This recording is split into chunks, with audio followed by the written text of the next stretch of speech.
and that is dramatically reduce the crime rate. John Rollins is live at the Police Administration Building with the early line on the new commish. John? Well, that's right, Mark. The Rendell administration certainly is betting that this is the man who can do the job. The mayor seems convinced that the 49-year-old New Yorker has the right combination of street savvy and management skills to do what must be done. The unfamiliar face in the middle belongs to John Timoney, a police consultant who earned his spurs and a Medal for Valor in the rough and tumble New York City Department. Today, he promised crime-weary Philadelphians action. They will see a police department that is out there actively fighting crime on a daily basis. I guarantee you we will see results. I will be out there myself. I am not the type that sits behind an armchair giving out directives. I'm kind of a hands-on individual. I will ride the streets myself. The proof will be in the pudding. Timoney rocketed from captain to New York's #2 man in less than a decade. He was deputy to this man, the celebrated William Bratton. Under their regime, crime dropped. One New York strategy that might be repeated here, holding district commanders responsible for crime fighting in their neighborhoods. At the end of the day, they're held responsible for crime in their area.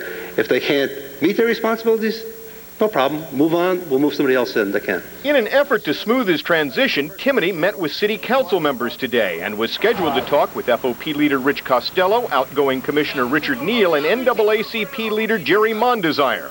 Timoney has had problems with transitions before. In 1996, after being passed over for the #1 job in New York, he reportedly called his new boss a lightweight and charged New York Mayor Rudolph Giuliani was a little crazy. While Timoney was scheduled to retire, Giuliani ordered him out of office immediately. As for Timoney's fast-track hiring here, he and the mayor deny it has been in the works for a long time. They say the offer came Saturday and was finalized yesterday. Probably the easiest sales job he had to do because, listen, after all is said and done, given my druthers, I'd probably ride a radio car. Well, so far, critics have been somewhat muted in this situation. FOP President Rich Costello last week blasted the idea of going outside of the department to find someone to head the department. Today, he said after an hour's meeting with the new man, he said he was willing to give him the benefit of the doubt and said he had been told by colleagues in New York that he was a cop's cop. As for other criticism from other quarters, the mayor has said he doesn't care what people say in the next couple of weeks. He's more concerned with what people will be saying in the next 22 months during the remainder of his administration. I'm John Rollins, live on the action cam at the Roundhouse. Thank you, John. Well, so far, reaction to Timoney's appointment has been positive in City Hall, although somewhat reserved. City Council President John Street says today, at least on the surface, it seems Mayor Rendell has found the right man for the job. He has brought to us a person whose qualifications appear to be immaculate and up to the job. Well, Deputy Commissioner Richard Zappilli was former Commissioner Neal's right-hand man, but he says he's not disappointed to see the job go to someone else. Every person who's a police officer at some point in time wants to be police commissioner, but I'm not personally disappointed. The mayor has been very supportive of me and some of the other deputies, and I think that we're going to work together well. I'm looking forward to it. The Deputy Commissioner commenting today on the appointment of John Timoney, the new Police Commissioner of Philadelphia. That is our coverage of Philadelphia's new commissioner. Coming up at 6 o'clock, we'll hear how some of Philadelphia's finest are reacting to their new top cop. And plus, we'll talk live with John Timoney and find out what he plans to do to make the city and its residents feel safer. And still on the subject of crime and punishment, a New Jersey judge in Toms River has ruled that 15-year-old Sam Manzi will be tried as an adult for murder. Manzi was in juvenile court today for a probable cause hearing where the judge ruled that the heinous nature of his crime warranted trying him as an adult. Manzi allegedly sexually assaulted and murdered 11-year-old Eddie Warner last September. At today's hearing, the prosecutors introduced a Polaroid picture of the victim with a necktie and an electrical cord tied round his neck, a picture allegedly taken by Manzi. Manzi will be in adult court tomorrow for an arraignment. And coming up at 6, Nora Mushanek has more on today's court proceedings. In Montgomery County, multiple charges against a former high school coach have been dropped just before his trial was to begin. Charles Greaves is the former track coach at Lower Merion High. He was charged last January with corruption of minors and indecent assault after he allegedly touched a 15-year-old female athlete as she sat on a bus after a track meet. Well, yesterday, the family of the accuser agreed to withdraw all the charges against Greaves. In exchange, Greaves has agreed to pay the family's court costs. Through his attorney, Greaves said he is relieved by the settlement. Relatives of the accuser are glad that everybody can get on with their lives. One of President Clinton's closest advisors has abruptly quit testifying before the grand jury investigating the Monica Lewinsky allegations. The advisor is Bruce Lindsay. He works just down the hall from the Oval Office. Well, Lindsay and his lawyers interrupted his testimony this afternoon, and they've gone to the judge supervising the grand jury. They apparently object to some of the questions being posed. The grand jury proceeding is secret. Also today, the lawyer for Monica Lewinsky's mother says she was too drained from her previous testimony to appear today. And meantime, there is new information about why this woman, Linda Tripp, may have turned over her secret tape recordings of Lewinsky. Tripp's friend, Lucianne Goldberg, I should say, says Tripp feared she may have broken the law by recording Lewinsky, so she panicked and went to independent counsel Starr. It's an allegation Tripp's lawyer denies. A fiery airplane crash in Kentucky this afternoon. A B-1B bomber like this one was flying over a rural part of the state when it exploded. Incredibly, all 4 crewmen survived, although their conditions are unknown tonight. Witnesses say fireballs rained down on the ground below. Now, B-1Bs are being sent to the Gulf. However, officials say this one was not one of them. The one that crashed today was on a training mission. The B-1B, a long-range bomber capable of flying intercontinental missions without refueling. Well, this morning's thick fog may have contributed to a tractor-trailer accident in Delaware. A UPS cab and its 2 trailers skidded off the road here along the southbound lanes of I-95 in Newark before daybreak. They remained there while crews tried to free the rig from the mud. Meantime, the driver, 54-year-old John Keeney of Freeland, Maryland, was treated for minor injuries. He told authorities he swerved to avoid what he thought was an animal in the fog. He has been charged with careless driving. A thunderstorm created problems for travelers later this morning. Hail pelted drivers at the Pennsylvania Turnpike toll booths in Bristol, and mass transit riders had to keep the umbrellas handy today at Camden's bus station. But looking on the bright side, the sun did emerge along the Jersey Shore today. It revealed very little beach erosion from yesterday's stormy weather. What's next in this weird winter? Well, Dave Roberts will be along in a moment with the AccuWeather answer. The flap over the First Union core states takeover is escalating tonight. Denise James reports on the latest volleys in the public relations war.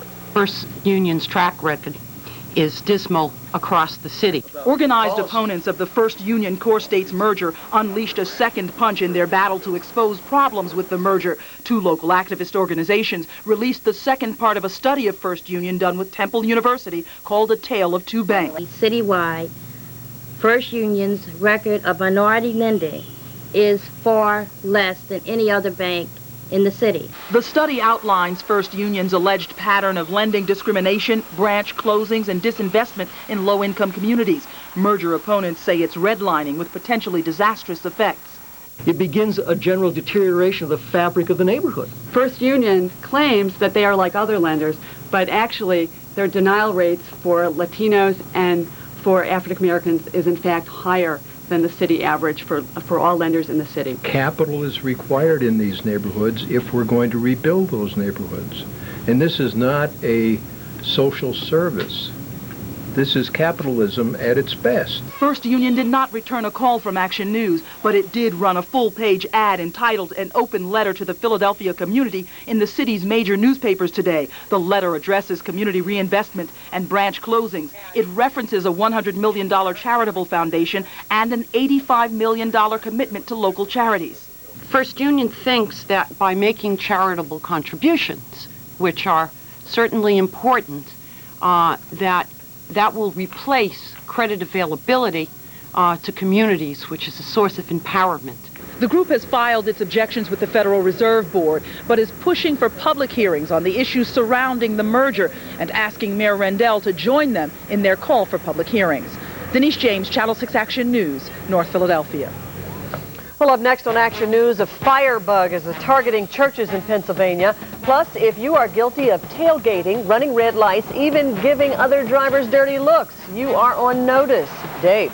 Well, the light shower activity continues to fall at this hour. Fog hanging in, cloudy skies. Any more of the same on the way? We'll check out that AccuWeather forecast. Mr. Mark.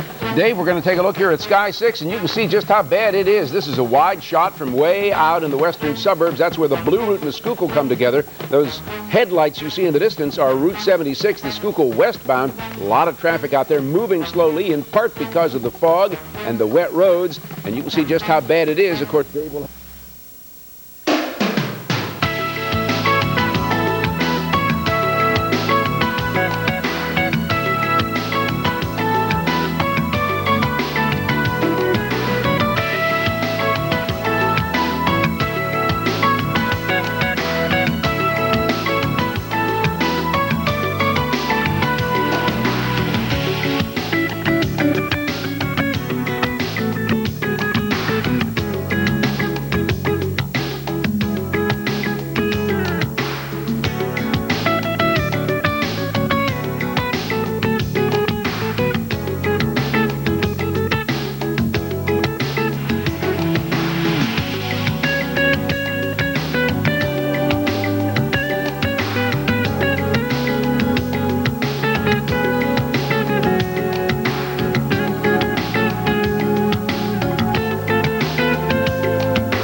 now time for WeatherScope, sponsored by Chevrolet Trucks, the most dependable, longest-lasting trucks on the road. This is WeatherScope. Occurred to the northwest of the low-pressure Coldest temperatures won't happen overnight. Watch us every night to find out what's happening, why it's happening, and how it will impact you tomorrow. It's interesting, insightful, and informative. Join us tonight and every night on the Weather Channel. In this half hour, WeatherScope, a comprehensive national forecast. At 40 after, TravelWise gives you the latest on travel hotspots. Then the weekend outlook. And at 50 after, the storm update. Right now on the Weather Channel, your local forecast.